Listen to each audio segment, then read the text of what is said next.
बिस्मिल्लाहिर्रहमानिर्रहीम। अस्सलाम वालेकुम नाज़रीन इकराम, मैं हूं आपकी मेज़बान डॉक्टर मुक़द्दस मलिक, आपके अपने प्रोग्राम आपकी बात आपके साथ में।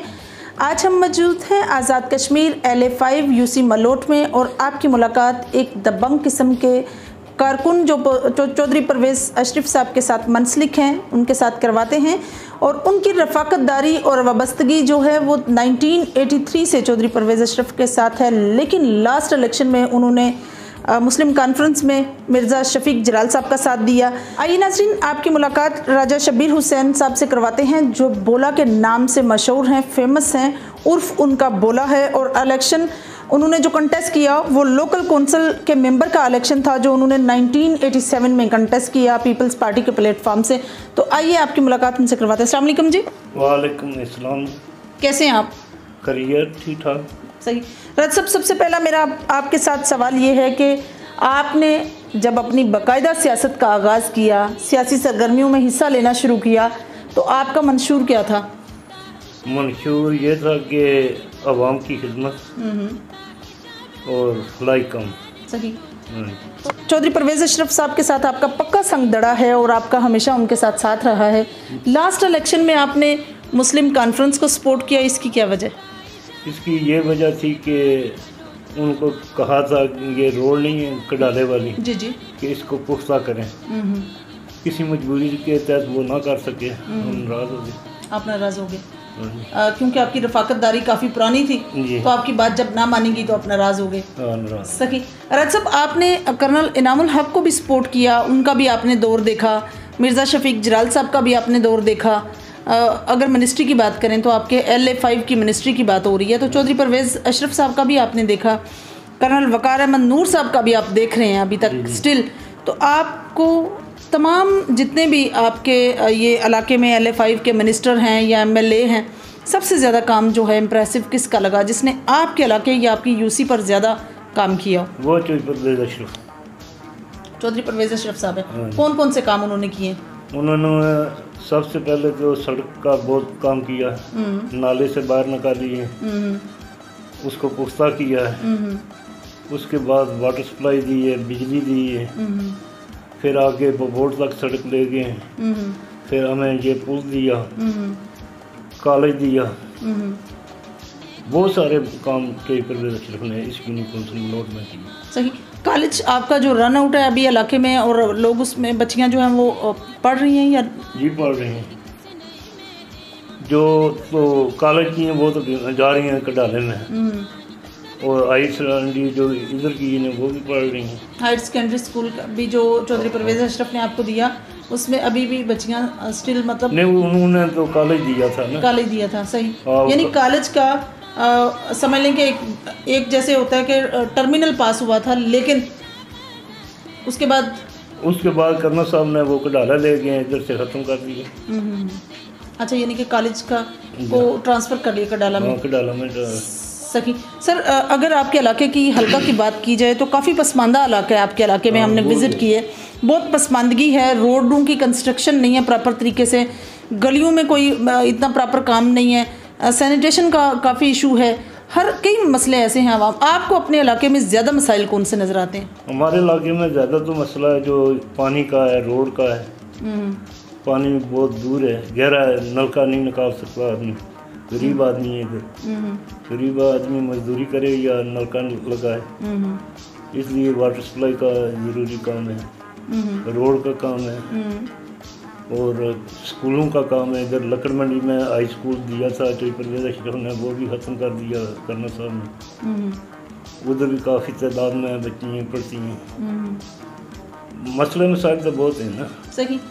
यानी कि आपको लगता है कि इलाके में सियासी इंतकाम चल रहा है? हाँ, जो जहाँ कोई सपोर्ट करता है वहाँ जो है मतलब उसको सपोर्ट किया जाता है, जो आपको इलेक्शन में सपोर्ट करता है। जो इलेक्शन में जिसके साथ होता है उसी का काम करते हैं। ये MC हो गई या मुस्लिम नून हो गई, ये उसी आदमी का काम करते हैं जो इलेक्शन में उनके साथ होता है।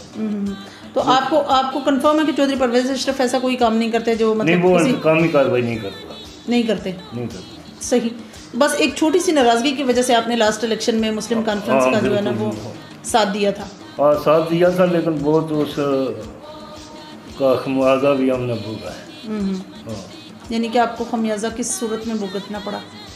बस इसी तरह उतना पड़ा कि ना कोई काम हो सका, ना कोई और कोई बात हो सकी, क्योंकि वो हमेशा इलेक्शन आ जाते हैं काम। सही। आपकी यूसी मलोट में आपको लगता है कि बरादरी की सियासत है? अभी भी बरादरीज़म पे लोग यकीन रखते हैं? नहीं सर, बरादरीज़म की कोई सियासत नहीं यहाँ। हाँ, अगर बरादरीज़म की सियासत होती तो मैं चोई परवेज़ के एहसास नहीं चलता। मैं एक राजपूत हूँ, फिर तो हमें उधर नहीं जाना चाहिए। उसके अंदर ये वैसे लोगों ने एक मन कहानी बनाई है कि बरादरीज़म का वो इलेक्शन लड़ता है, लेकिन उसके अंदर बरादरीज़म नहीं है। सही। क्या वो अपने तमाम वर्कर्स को उतनी रिस्पेक्ट देते हैं जितनी कि वर्कर्स को देनी चाहिए? हाँ बिल्कुल देते हैं। आपके साथ उनकी कितनी मीटिंग्स हुई हैं? बहुत ज़्यादा मीटिंग हुई। सही। अच्छा, बबोट जो है आपकी यूसी में, आपकी यूसी जो मलोट है ये यहाँ से स्टार्ट होकर इसमें कितने गांव हैं? और आप हर गांव की अगर बात करें, क्योंकि आप लोकल गवर्नमेंट के मेंबर के उम्मीदवार भी रहे हैं, तो अगर आप इनके पूरी यूसी मलोट के बात करें मसाइल पर, तो ये कितनी बड़ी यूसी है, इसमें कितने गांव हैं और हर गांव में सबसे बड़ा मसला क्या है? हर गांव में जनाब रोड का मसला है, पानी का मसला है, बिजली का तो अभी चलो कुछ हल हो गया है, लेकिन अभी भी बिजली का बहुत मसला है। पानी का मसला, पानी पीने के लिए नहीं मिलता, रोड नहीं है। अगर कोई मंसूबा रोड का है तो वो करना साहब कहते हैं इधर ज़रूरत नहीं है, इधर रोड नहीं है। अच्छा अच्छा, हाँ सही सही सही। अच्छा, कर्नल इनामुल हक साहब जो हैं वो आपने उनको भी सपोर्ट किया जब वो मुस्लिम कॉन्फ्रेंस से उन्होंने इलेक्शन कंटेस्ट किया था? जी जी। तो तब आपके इलाके में क्या क्या काम हुए थे? उस टाइम हमारे इधर हाजी अब्दुर्रहमान साहब कबियत में कारोबार कर, इधर सिकंदर याद साहब आए थे वज़ीर आज़म। जी जी। हाई स्कूल दिया था और मलोट प्रॉपर मलोट की वाटर सप्लाई दी थी, उसके अलावा कोई काम नहीं हुआ। सही। आपके इलाके में क्या थाना कचहरी की सियासत है? थाना कचहरी की सियासत है नहीं, वो तो सब करते हैं। आपने कभी की है? नहीं, हम जालिम के साथी नहीं हैं, मजलूम के साथी। बहुत अच्छी बात, बहुत अच्छी बात। आप जो हैं वर्कर चौधरी परवेज़ अशरफ साहब के हैं या पीपल्स पार्टी के आप नजरियाती वोटर हैं? नहीं, परवेज़ अशरफ, पीपल पार्टी के नहीं। पीपल्स पार्टी के आप नजरियाती वोटर नहीं हैं। आपकी हमदर्दियाँ, मोहब्बत, आप संगदड़ा जो है सही। जी तो नाज़रीन, ये थी राजा शब्बीर उर्फ बोला साहब की गुफ्तगू, और अभी हम आपकी मुलाकात कैप्टन रिटायर्ड राजा मोहम्मद सगीर साहब से करवाते हैं, जो इन्हीं के छोटे भाई हैं और बिजनेसमैन भी हैं और पीपल्स पार्टी के बहुत बड़े जियाले भी हैं। इस हवाले से चौधरी परवेज़ अशरफ साहब के साथ उनकी बहुत हमदर्दियाँ, मोहब्बत, डिवोशन है, तो आपसे की मुलाकात उनसे करवाते हैं। जी तो नाज़रीन, हमारे साथ मौजूद हैं कैप्टन रिटायर्ड राजा मोहम्मद सगीर साहब, तो आइए उनसे उनके इलाके के बारे में इंफॉर्मेशन लेते हैं। राजा साहब, सबसे पहला मेरा आपके साथ सवाल ये है कि हमारे चैनल पर काफ़ी लोगों की कमेंटेशन थी कि यूनियन कौंसिल मलोट में आके देखें, यहाँ मसाइल हैं, पसमानदा इलाका है, लोगों को जो बुनियादी सहूलियात हैं उनसे महरूम रखा गया है। आप कैप्टन भी रिटायर्ड हुए हैं, आप मुझे ये बताइए कि आप अपने यूनियन कौंसिल के हालात को किस पस मंज़र में पेश करेंगे? बिस्मिल्लाहिर्रहमानिर्रहीम। सबसे पहले तो मैं आपका शुक्रिया करता हूँ जीएम चैनल का, जी जी, और आपका पार्टिकुलरली कि आपने इस कठिन इलाके में, इस गर्मी में आकर इस इलाके की हमदर्दी के लिए जी जी सवाल पूछे हैं। जी जी बिल्कुल। तो असल में बात ये है कि ये इलाका जो है ना, रूरल इलाका है, इसमें बहुत सारे मसाइल हैं। सबसे पहले तो मसला जो है ना वो सड़क का है, क्योंकि यहाँ अगर बारिश हो जाए या कोई इस तरह की फ्लड वगैरह हो जाए तो सबसे बड़ा मसला है मरीज़ को कैरी करना। बच्चों के लिए जो तालीम हासिल करने के लिए जाते हैं बिम्बर बरनाला में, उनके लिए मसला हो जाता है, बसें रुक जाती हैं। आपने देखा होगा कि ये जो पुल कंस्ट्रक्ट हुआ है इसमें स्लाइडिंग हो जाती है, तो जब बारिश होती है तो स्लाइडिंग की वजह से रोड ब्लॉक हो जाती है। तो ये अभी तक मसला हल नहीं हो सका इस 5 सालों में। वो चौधरी परवेज़ साहब ने बड़ी कोशिश तकदो के बाद ये पुल मंजूर कराया था। ये बहुत बड़ा मेगा प्रोजेक्ट था, लेकिन अभी भी आगे से रोड एक निकल रही थी 1.5 किलोमीटर है, जो कि कंस्ट्रक्ट अगर हो जाती तो वो ऊपर वाले लोगों के लिए बहुत फ़ायदा होना था। लेकिन अभी मामला तो जूँ के तू ही हैं। जब कभी भी बारिश होती है तो ये सबसे बड़ा मसला ये है कि एक तो बच्चे और बच्चियाँ जो हमारी तालीम हासिल करने के लिए बिम्बर या बरनाला जाती हैं वो नहीं जा सकती हैं। दूसरा, खुदा न खास्ता अगर कोई ऐसा पेशेंट जो सीरियस नेचर का हो तो वो भी कैरी नहीं होता है। सही। आपके बिल्कुल करीब में बरसाती नाला गुजरता है, क्या बरसाती नाला जब फुल भर जाता है तो आप अपना बचाओ या अपने इलाके में जिस तरह से आप बारिश की सूरत में कह रहे हैं, तो फिर आप किस तरह से अपनी ट्रैवल का या अपने आने जाने का या नकल मकानी का किस तरह से आप करते हैं? सबसे पहले तो मैं ये बताता चलूँ कि आज से 15-20 साल पहले जो है ना, ये और ज़्यादा हालात मुख्तलिफ थे कि जब बारिश होती थी तो यहाँ से लोग पैदल चल के कटाला जाया करते थे। तो उस वक्त जब तक बारिश लगी हुई है या नाले में पानी ये तकरीबन 2 से 3 घंटे पानी जो है ना वो रहता है, बंदा गुजर नहीं सकता है।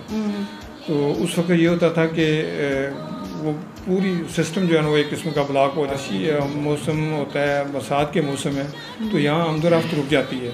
लेकिन मैं आपको ये बताता चलूँ कि जो चौधरी परवेज़ साहब ने बबोटा वाले इलाके में आपने वो काफ़ी हार्ड एरिया है, वहाँ मुकम्मल तौर पर कारपेट रोडें दी हैं और जो ये पुल ब्रिज बनाया है इसकी वजह से थोड़ी सी रिलैक्स मिली है वहाँ को कि अगर बारिश और भी हो रही हो, नाले आ रहे हों, पानी आ रहा हो तो लोग आ जा सकते हैं, उसमें कोई मसला नहीं है। लेकिन प्रॉब्लम काफ़ी होती है ख़ासकर मौसम बरसात में। सही। आपकी यूसी जो है हमेशा से पीपल्स पार्टी के चौधरी परवेज़ अशरफ जो हैं यहाँ से विन करते रहे हैं, या उनका विनिंग एरिया रहा है।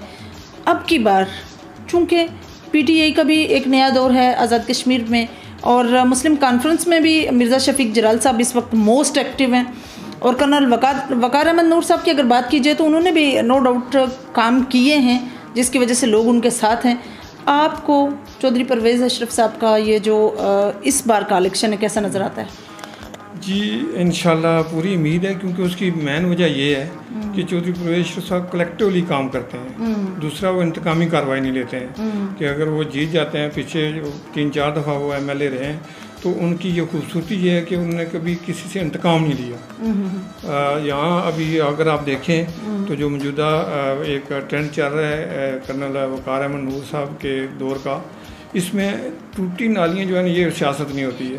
हमारे इलाके में जो मेन प्रोजेक्ट हैं, वहाँ जिस तरह ये इंटर कॉलेज हुआ था, इसको डिग्रेड करके सेकेंडरी स्कूल बना दिया गया। तो आप खुद देखें, आपने सफ़र किया होगा कटाले से यहाँ तक, कितना आपका टाइम लगा और कितने अप डाउन सड़क खंडात बनी हुई है। तो जो बच्चियाँ हमारी पढ़ने के लिए जाती हैं वो किस हालत में जाती होंगी, किस हालत से वापस आती होंगी, और क्या वो कंसंट्रेट कर सकती हैं अपनी पढ़ाई को वापस आकर या नहीं, बहुत मुश्किल है। तो ये चौधरी परवेज़ साहब की ये बड़ी खूबसूरती है कि वो मेगा प्रोजेक्ट करते हैं, इज्तिमाई काम करते हैं। उन्होंने कभी एक बंदे को वहाँ गरीब परवरी करते हैं, इसमें नो डाउट कि जो बंदा नलका नहीं लगवा सकता है या समझते हैं कि इसकी नाली या थोड़ा ट्रैक इसको चाहिए, वो ज़रूर देते हैं। लेकिन ज़्यादातर जो काम वो करते हैं वो कलेक्टिवली करते हैं, मेगा प्रोजेक्ट करते हैं। अभी केरी वाहन है, वहाँ इस दौर में भी आज से 3-4 साल पहले लोग छपड़ू में जो तालाब बने होते हैं उसमें पानी पीते थे, उससे पानी पीते थे, जिधर से जानवर भी पीते हैं और वो लोग भी पीते थे।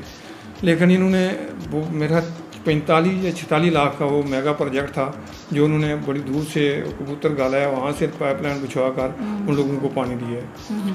वहाँ एक जो ट्रैक निकला हुआ है लिंक रोड, वो भी चौधरी परवेज़ साहब ने दी।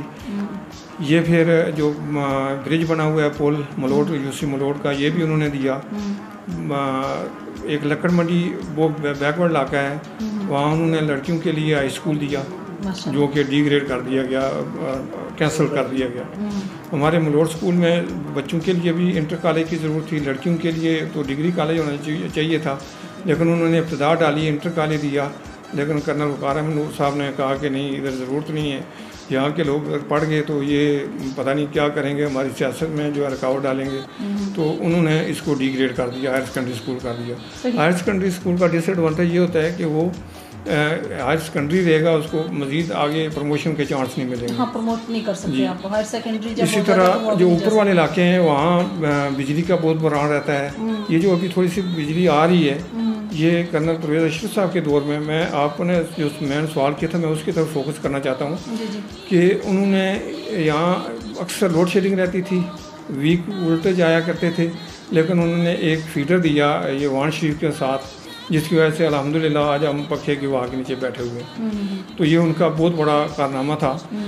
दूसरी, पीपल पार्टी का जो है ना अपना एक मंशूर है कि हमारे बच्चे जो है ना मेडिकल की तालीम हासिल करने के लिए MBBS के लिए पाकिस्तान की मिगर सीट्स के ऊपर जाया करते थे, 1-2 सीटें मिलती थी। लेकिन पीपल पार्टी के पिछले 5 साल दौर में इन्होंने 5 मेडिकल कॉलेज दिए हैं, इस पूरे आज़ाद कश्मीर में, मीरपुर में, और इस तरह रावलाकोट, मुजफ्फराबाद। उससे फ़ायदा क्या हो रहा है कि हमारे गरीब आदमी के बच्चे भी जो है ना MBBS आसानी से कर सकते हैं और इधर रहकर कर सकते हैं। वहाँ इतना ज़्यादा एक्सपेंडिचर नहीं आएगा। अगर बच्चा टैलेंटेड है तो वो तो फ्री हाँ जी कर लेगा। तो दूसरा उन्होंने वाटर सप्लाई के ऊपर ज़्यादा जोर दिया, तीसरा उन्होंने रोड के ऊपर ज़्यादा जोर दिया, और चौथा उन्होंने जो है ये लोगों के जो है ना लिंक रोड जो थी, जो जिधर से आना जाना थोड़ा मुश्किल होता, उसको प्रायोरिटी उन्होंने दी। अगर हम यूथ की बात करें और एक्टिवेशन की बात करें तो चौधरी परवेज़ अशरफ के साथ यूथ एक्टिव है, वर्क भी कर रही है।